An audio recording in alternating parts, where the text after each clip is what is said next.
Hello there, I'm Azaria Tagaya, and this is Nightline, news making the headlines. Malaysia urges support for Biden's proposal to end Israeli attacks. And PKR to represent unity government in Sungai Bakap by-election.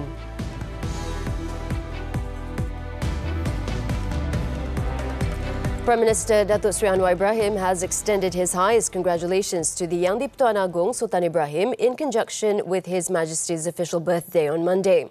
Anwar, on behalf of the unity government, prayed that the King, Queen and the entire royal family remain blessed with good health, prosperity and sovereignty. In a Facebook post, Anwar also prayed for His Majesty to remain steadfast in ruling fairly and equitably as the country's head of state and guardian of Islam, as well as a symbol of unity and well-being for all races in the country. He also said that he and all Malaysians will continue to obey and remain loyal to the constitutional monarchy institution. Meanwhile, cabinet ministers also expressed their congratulations to the King through their respective social media accounts. In a posting on Facebook, Deputy Prime Minister Datuk Seri Ahmad Zahid Hamidi and his family prayed that Sultan Ibrahim reigns with full sovereignty, long life and is always blessed by Allah. Deputy Prime Minister Datuk Sri Fadilah Yusof also posted on his Facebook account praying that His Majesty would continue to reign on the throne with greatness, sovereignty and prosperity and rule with justice and equity. Other members of the cabinet who expressed their congratulations to Sultan Ibrahim in conjunction with His Majesty's official birthday include Communications Minister Fahmi Fadil, as well as Agriculture and Food Security Minister Datuk Sri Muhammad Sabu, who also prayed for the King, the Queen and the entire royal family to be bestowed with long-lasting health and prosperity. Meanwhile, the Yang di-Pertuan Agong Sultan Ibrahim spent his morning having breakfast with the locals in Kampung Baru, Kuala Lumpur on Monday, which was a public holiday in conjunction with the King's official birthday. His Majesty arrived in a car which he drove himself. On his official Facebook page, Sultan Ibrahim shared several photographs of him enjoying a plate of nasi lemak and a glass of teh tarik at Nasi Lemak Wan Jo, a famous eatery in the area. His Majesty's presence at the restaurant was also a pleasant surprise and brought excitement to the visitors at the premises. The King also spent time talking and taking pictures with those present, including the restaurant staff.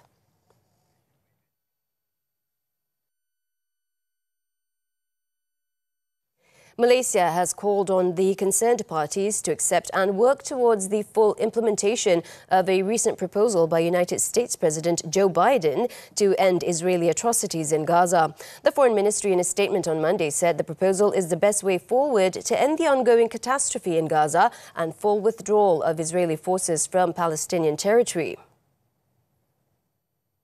In a statement on Monday, Wisma Putra said that the three-phase proposal announced by Biden for a complete ceasefire, release of captives from both sides, efforts towards a permanent end to hostilities and a comprehensive reconstruction plan for Palestine is a step in the right direction. The announcement on May 31st was also in line with Malaysia's consistent calls for a permanent and effective ceasefire to immediately end the killing of Palestinians and the conflict in Gaza.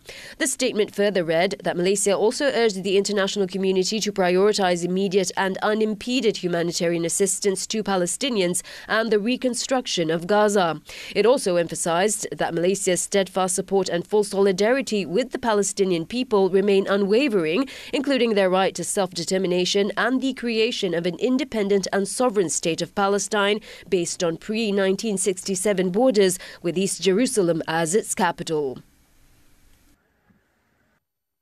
Meanwhile, UN Aid Agency for Palestinian Refugees, UNRWA, said a staggering 1 million people have now fled Rafah in southern Gaza on Monday, amid fresh reports of overnight attacks in southern, central and northern locations by Zionist forces. In an alarming update to the exodus from Rafah since the escalation of the Zionist military operation there, senior UN World Food Programme WFP officials warned that public health concerns were now beyond crisis levels, with the sounds, smells and everyday life are horrific and apocalyptic. They added that people have fled to areas where clean water, medical supplies and support are insufficient, food supplies limited and telecommunications have stopped. In the meantime, Zionist airstrikes and shelling killed dozens more Palestinians across Gaza early on Monday morning, with at least 24 people confirmed dead. 12 people were killed and dozens were injured when the regime bombed Khan Yunis and Rafah in southern Gaza, hours after 10 people were killed in attacks on refugee camps in the center of the enclave.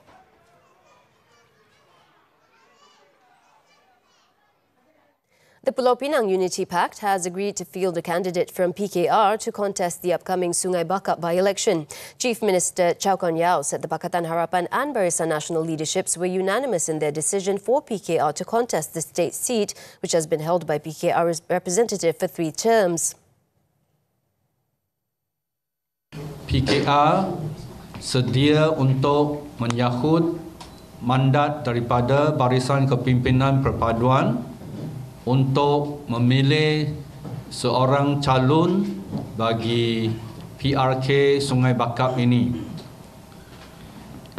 Kita akan masuk ke pertandingan ini sebagai di atas semangat kebersamaan dan atas semangat perpaduan yang sudah kita dapat jalinkan dalam PRU dan PRN di negeri Pulau Pinang tahun yang lepas. He said this to newsmen after a meeting with leaders from all parties in the pact on Monday. Chow said the decision was unanimous and that other parties in the unity government did not request to contest in the by-election.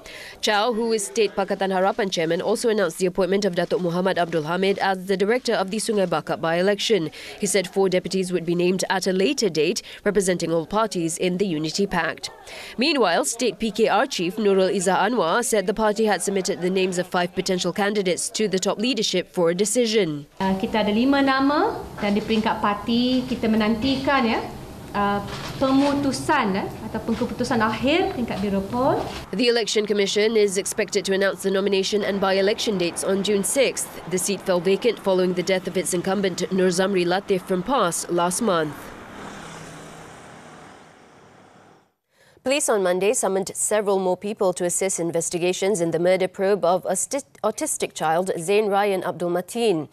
Selangor Police Chief Datuk Hussein Omar Khan said that among those called in were the child's former babysitter and 2 members of the victim's family. He said the purpose of summoning the individuals was to record their statements to complete the ongoing investigation. At the same time, police have not ruled out the possibility that more individuals may be summoned in the future to assist in the probe. The former babysitter and the 2 other individuals were earlier seen entering the Petaling Jaya District Police Headquarters at around 11:20 a.m. On Saturday, Hussein had confirmed in a press statement that police had arrested Zain Ryan's parents the day before. Police then obtained a remand order from the Petaling Jaya Magistrates Court to detain both of them for 7 days. On Sunday, it was reported that police seized the mobile phones belonging to Zain Ryan's parents for further investigation. Hussein had said that the seizure was a standard procedure in such investigations. Police have launched an investigation after a couple claimed that their 17-month-old daughter had been abused by her babysitter at a daycare centre in Kajang, Selangor last week. District Police Chief Assistant Commissioner Muhammad Zaid Hassan confirmed the matter after the toddler's 26-year-old father filed a complaint last Wednesday, alleging that his daughter was treated in a rough manner by the babysitter. According to Zaid, the complainant was informed of the matter by another babysitter when he picked up his daughter from the privately run daycare centre in Bandar Makota Cheras last Tuesday. It was also alleged that the babysitter had force-fed his toddler by pulling on her hair and squeezing her nose while feeding her. Zaid also revealed that a medical officer at a hospital confirmed that the child suffered a soft tissue injury. He also said that the babysitter involved has already been summoned to give a statement, adding that investigations were being conducted under the Child Act for child neglect. Earlier on Monday, the child's parents held a press conference at the Bandar Makota Cheras DAPSI office to expose the alleged abuse by the babysitter. The 32-year-old mother claimed that she only found out that her child had been abused when she received several video recordings and pictures of the alleged incident via WhatsApp from a former employee of the centre on May 28th. She was also told that other children sent to the centre had suffered similar ordeals endured by her daughter.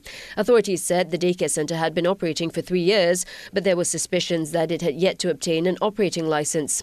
It is also understood that the daycare centre currently has 9 children under its care, with 3 babysitters also acting as teachers. A General Operations Force GOF policeman who collapsed while undergoing basic course training in Perak on Thursday died on Sunday due to heat stroke. He was identified as 31-year-old Lance Corporal Muhammad Zulkifli Rozak from Platoon 6, Company B, 7th Battalion in Ipoh. Zulkifli's remains were brought back to his family home in Kampung Baru Wakaf Tengah, Kuala Terengganu and laid to rest at the Pusu 3 Muslim Cemetery in Kuala Nerus. GOF Ulu Kinta Training Centre Commander Superintendent Muhammad Hafiz Kadir said that Zulkifli was participating in a cross-country at the training centre when he collapsed. The officer was first taken to the Tanjung Rambutan Health Clinic for treatment and then admitted to the Raja Permaisuri Bainon Hospital's intensive care unit but died without regaining consciousness at 7:45 a.m. on Sunday. A doctor confirmed the cause of Zulkifli's death was due to heat stroke and organ failure. Zulkifli, along with 251 other participants, was participating in the GOF basic course from April 28th and expected to conclude on July 26th.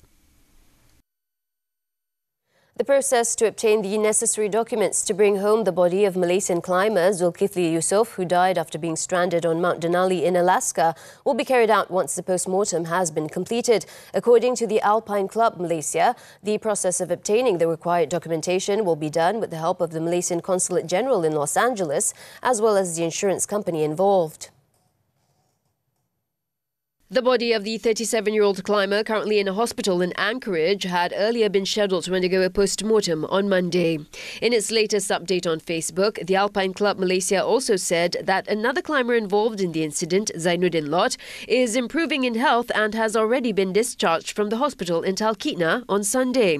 Meanwhile, the third climber, Muhammad Ilham Isha, is still undergoing treatment at the hospital in Anchorage. An Alpine Club representative who is currently in Talkeetna will assist with the matter of retrieving their hiking equipment currently still at Mount Denali, which needs to be removed by the Denali National Park authorities. This includes items such as the hikers' tents, sleeping bags, portable stoves, portable toilets, clothing and food items, which had been left at the lower camp, base camp and high camp at the height of more than 17,000 feet. The late Zulkifli Yusof died on Wednesday after being stranded at the height of more than 19,000 feet on Mount Denali and was brought down at 8:30 a.m. on Sunday. Still to come, Pakistan's Imran Khan acquitted in state secrets case. Don't go away. Carnival Jom Heboh akan menggegarkan Bumi Melaka 28 hingga 30 Jun nanti. Peluang terbaik untuk kembangkan jenama, bisnes dan produk anda dengan pelbagai aktiviti menarik. Hubungi kami sekarang di maklumat tertera untuk menyertai. Jom, jom, jom! MHI dengan topik menarik. Bersempena Hari Keputeraan Yang di-Pertuan Agong ke-17, kenali raja yang dekat di hati rakyat ini. Kesihatan dengan diskusi kecacatan pada jantung sejak dari dalam rahim. Gelora udara, apakah yang anda perlu tahu ketika berdepan dengan situasi cemas ini? Soal Wang membincangkan tentang subsidi diesel Budi Madani. MHI 9.30 pagi, Isnin hingga Jumaat. Juga stream melalui Tonton.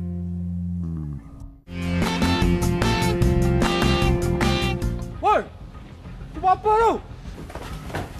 Pelaku ni memang zalim, memang tak ada sifat kemanusiaan. Kematian si mati adalah berpunca dari sesak nafas akibat kesanjerutan di leher.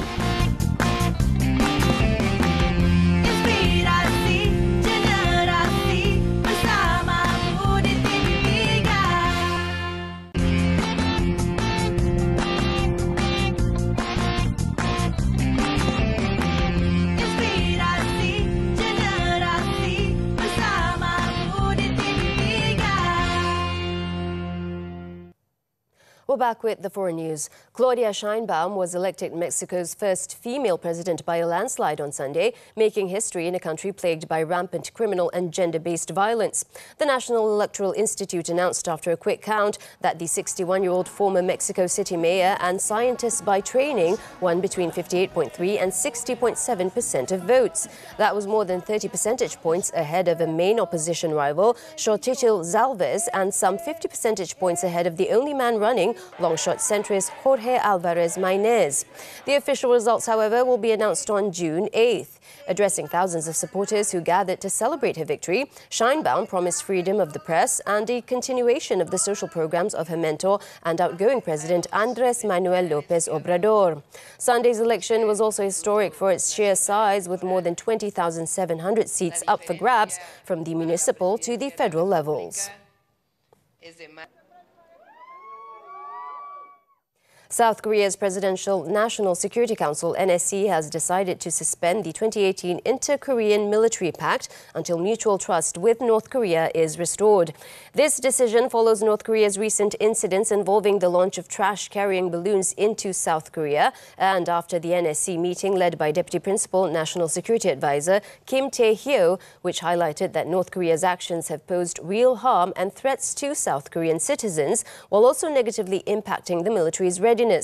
According to the Presidential Office, they have decided to submit a proposal to suspend the entire effectiveness of the September 19th military agreement until mutual trust between the two Koreas is restored. The measure will enable military training near the military demarcation line, previously restricted by the agreement, allowing for more adequate and immediate responses to North Korean provocations. The office also added that the government is committed to taking all necessary measures to protect the lives and safety of its citizens. A high court in Pakistan acquitted jailed former Prime Minister Imran Khan on Monday from a conviction on charges of leaking state secrets. A two-member bench at the Islamabad High Court, led by Chief Justice Amir Farooq, announced the decision, and the acquittal was confirmed by a lawyer for Imran's Pakistan Tehreek-e-Insaf party. The 71-year-old was previously sentenced to 10 years in prison by a lower court on charges of making public a classified cable sent to Islamabad by Pakistan's ambassador in Washington in 2022. Shah Mahmood Qureshi, who was Imran's foreign minister during his tenure from 2018 to 2022, was also acquitted of the charges. Despite the acquittal, the former cricket star will remain in prison, having also been convicted in another case relating to his marriage to his third wife, Bushra Khan, contravening Islamic traditions. Georgia's parliamentary speaker signed into law on Monday a bill that foreign agents that has caused a political crisis in the South Caucasus country and drawn sharp criticism from its Western allies. Parliamentary Speaker Shalva Papuashvili signed the bill into law after government lawmakers voted last week to overcome a veto by President Salome Zurabishvili, who had criticized it. The legislation requires organizations receiving more than 20% of their funding from overseas to register as agents of foreign influence and introduces fines for violations as well as onerous disclosure requirements. A group of Georgian NGOs last week has said they will challenge the legislation in the Constitutional Court and is preparing a submission to the European Court of Human Rights. The dispute around the law is a test of whether Georgia, for 3 decades among the more pro-Western of the Soviet Union's successor states, will maintain its Western orientation or move closer to Russia.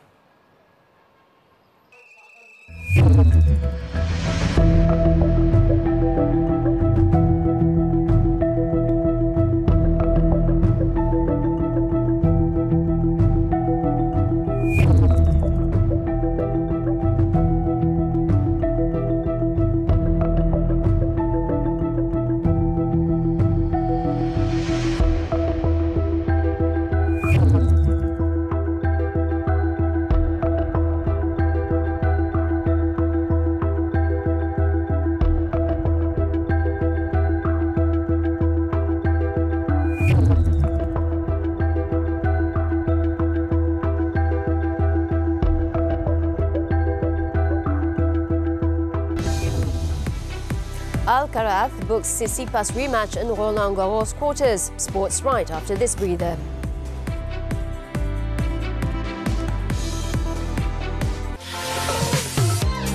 Get ready, ladies. It's time to shatter the stereotype.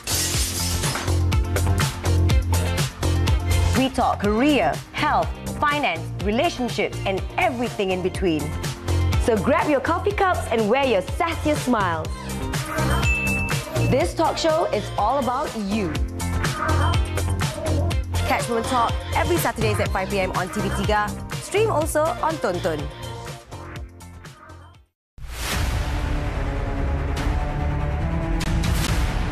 Kejadian jenayah yang menggemparkan negara. Payah tarik anak kita tak apa. Patut pun jenis oya-oya tu. Buat ibu. Orang lagi lah lagi. Tengok anak kita letak dalam kereta. Buka je nampak beg duit dengan cincin ada atas meja. Kita tak sedar hati. Saksikan 40 jenayah gempar dalam 999 sepanjang Mei dan Jun ini di TV3 dan stream sekarang melalui Tonton. MHI dengan topik menarik. Bersempena Hari Keputeraan yang di-Pertuan Agong ke-17, kenali raja yang dekat di hati rakyat ini. Kesihatan dengan diskusi kecacatan pada jantung sejak dari dalam rahim. Gelora udara, apakah yang anda perlu tahu ketika berdepan dengan situasi cemas ini? Soal Wang membincangkan tentang subsidi diesel Budi Madani. MHI 9.30 pagi, Isnin hingga Jumaat. Juga stream melalui Tonton. We're back with sports, tennis and the 2024 Roland Garros. Second-seeded Yannick Sinner shook off a sluggish start and overcame French hope Corentin Moutet to blaze into the quarterfinals on Monday. The world number 2 regained his footing after dropping the first set to dispatch the home favourite 2-6, 6-3, 6-2, 6-1 in more than 2 hours. The Italian, who can rise to world number 1 for the first time by reaching the final, will meet Grigor Dimitrov next.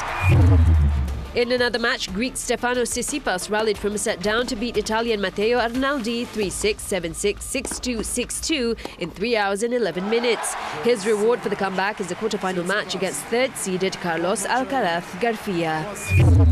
Earlier, world number 3 Alcaraz fired a warning to the rest of the players as he dropped only 7 games to edge out Canadian Félix Auger-Aliassime 6-3, 6-3, 6-1. Despite arriving with a lingering forearm injury, the Spaniard gets better and better throughout the campaign as he aims to clinch his maiden Roland Garros title. In the women's category, two-time Grand Slam champion Aryna Sabalenka needed only 69 minutes to clinch a convincing 6-2, 6-3 win over Emma Navarro. The world number 2, who is bidding for her first Roland Garros title, will battle either Barbara Grachova of France or teenager Mira Andreeva in the last 8. In another game, world number 4 Elena Rybakina bounced back from a sluggish start to dispatch world number 19 Elena Svitolina 6-4, 6-3 to advance into the quarterfinals. The former Wimbledon champion, who made the last 8 for the first time since 2021, will face Italian Jasmine Paolini next.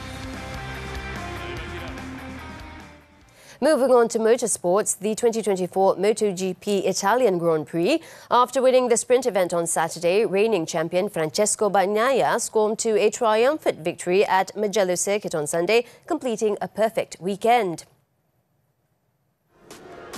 Bagnaia had been demoted to the second row due to a 3-place grid penalty from Friday's practice, which allowed Marc Marquez, 4th fastest in qualifying, to start on the front row. However, the Italian could not have dreamed of a better start as he overtook 4 riders and raced into the lead on the opening lap, remaining in front for the rest of the race. His teammate Enea Bastianini, meanwhile, snatched second place from championship leader Jorge Martin in the final lap for a Ducati 1-2 finish, while Marquez finished 4th. With the results, Bagnaia stood in second place in the standings with 153 points, closing the gap to Martin to 18 points.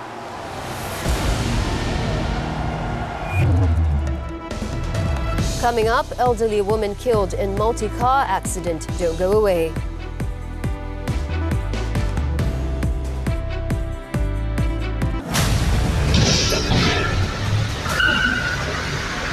Ulat KLIA jerat pelancong asing. Berapa ni, Cah? 300.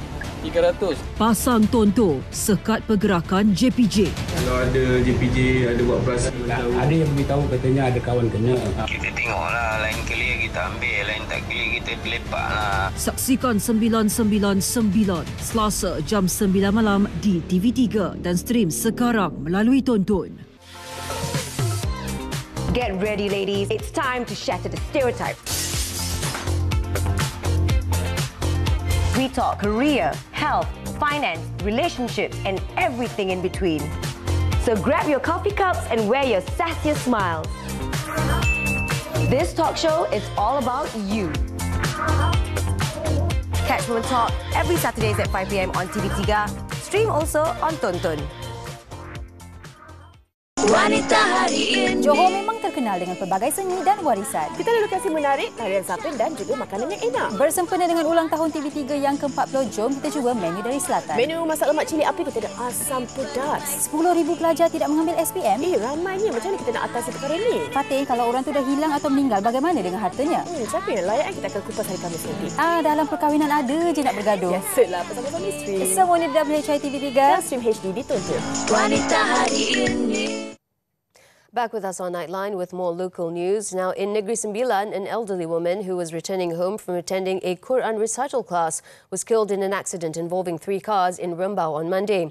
District Police Chief Deputy Superintendent Sheikh Abdul Qadir Sheikh Mohammed said the woman was on her way home when the incident occurred at Jalan Seremban Tampin at 1:15 p.m. According to him, the accident involved a Peradua Azaria driven by the 66-year-old victim, Azaria Sharif, with 2 other cars, a Proton Iswara and a Proton Wira.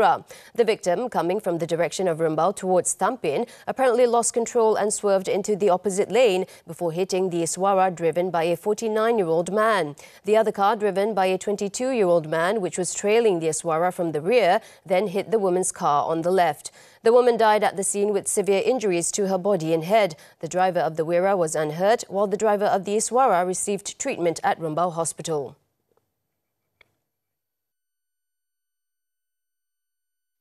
In Johor, a Toyota Vios reportedly skidded and crashed into the gate of Istana Besar Johor. Johor Bahru Selatan District Police Chief Assistant Commissioner Raup Slamat said the accident occurred at about 3 p.m. on Sunday. It is understood that the 25-year-old driver lost control of his vehicle due to slick road conditions. There were no passengers in the car and no other vehicles were involved in the incident. Checks then found that the driver was not intoxicated and a urine test returned negative for drugs. He added that the driver did not sustain any injuries and has been released on police bail. The case is being investigated under Section 43 of the Road Transport Act. A video of the car crashing into the palace gate had earlier gone viral, showing the effects of the incident, with the gate slightly damaged. In Sabah, police are on the lookout for 3 male suspects following the late-night looting of a fuel station in Keningau district early on Monday. Keningau Police Chief Superintendent Yampil Anak Garai said the station manager alerted them of the incident later in the morning. The break-in occurred at about midnight when the station was already closed and was recorded on CCTV. In the incident, the men had smashed the glass wall of the fuel station before getting away with various goods, including cash and cigarettes. In the video, the suspects were seen wearing jackets, long trousers and gloves, while their faces were covered. They had earlier arrived at the station in a car, but checks on the registration number found that it had been falsified as it was registered under a different vehicle. Yampil added that the suspects had used slingshots and a crowbar during the crime. It is understood that besides cash and cigarettes, the suspects also made off with a mobile phone, with the total losses amounting to some 4,500 ringgit. The case is being investigated under Section 457 of the Penal Code.